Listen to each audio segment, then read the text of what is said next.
March 28th here. I've been feeding cows all weekend and asked my dad if he could feed cows this morning for me. That way I can get out here and haul manure, and well, here I am now. I think it's like 25 degrees out.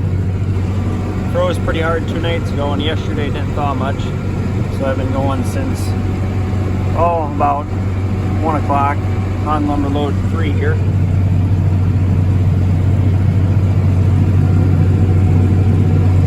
We got 40 acres left on this piece. Funnest thing about a home manure at night is you get to just watch all the windmills flash. Been out about 4:30 now. Dad's just starting to feed cows. I'd much rather do this job than that. But somebody's got to do either one. Cows come more important. Worst thing about around here, you get those little dips. That's basically just like how a culvert in the wintertime, it makes a dip in the road. Well, that's a rock ledge. And it freezes at different heights than your normal ground, so it always makes a dip. It really sucks with the tractor. You really just go like this. That's not even exaggerating it. If you don't slow down or get way in the ditch, they're rough. Well, you gotta love it when your manure bridges and then it won't empty. I'm gonna try and pick that out or shove it down under the augers. Well, it's getting light out here. Enough that I can see what I'm doing. And I broke my shear bolts on the rear end, so I'm going home to get it through the bolts in and keep going from there. Gramps take over for me hauling manure, so now I can get going, grind and feed. Probably take the rest of the day to get this pen clean just with one spreader. All done feeding cows, just mixing up the premix for tomorrow. This afternoon we'll cut the tarp back. We got to pick up some tires, and then that'll be it for me feeding cows until next weekend. Tarp is gone again then.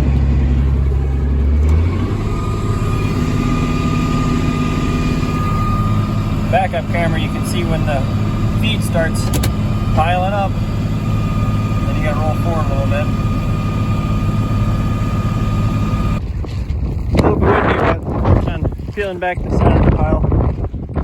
Here we're laying over. We'll pull them back. We got a 10-foot strip. So this is a seam here.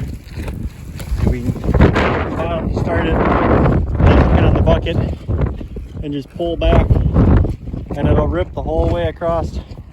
Say he's bending over toward the edge trying to cut it. So we really like this kind of plaster we got here.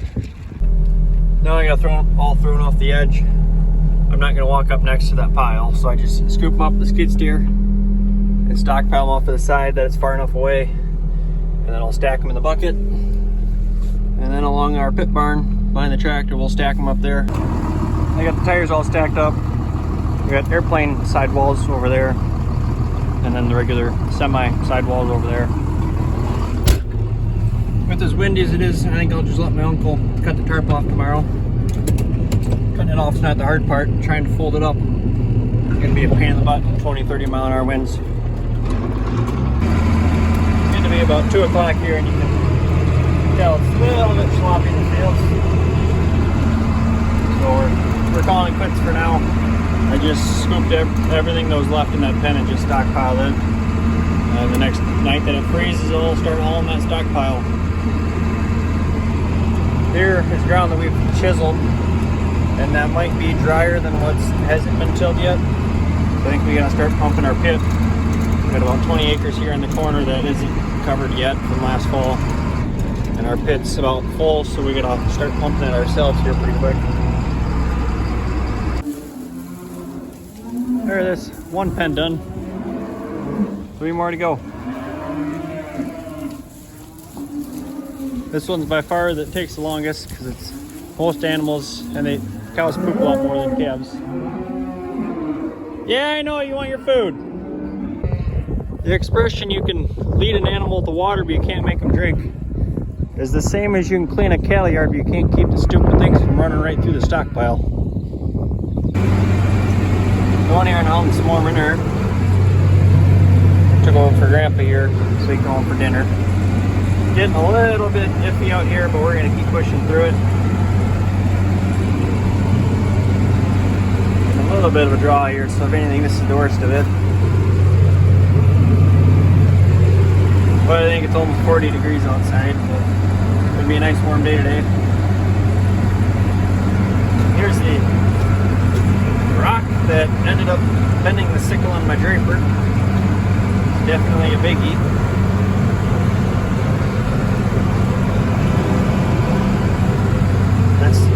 That's really not even a big rock for us. That's big enough that you can't move it yourself. You gotta dig it out with the skid steer. But we got a boatload of those rocks like that every year. See just the pile there. We got another pile there.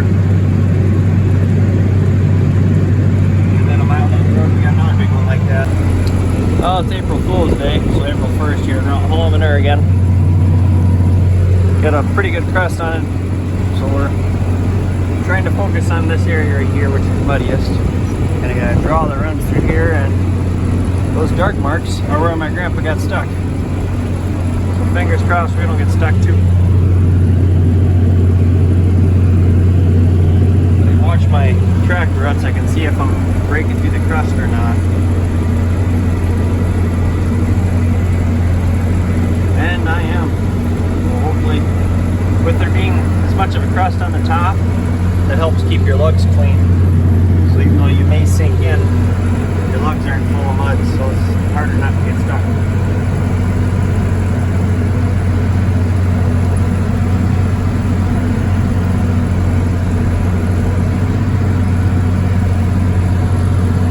You really spun her down there.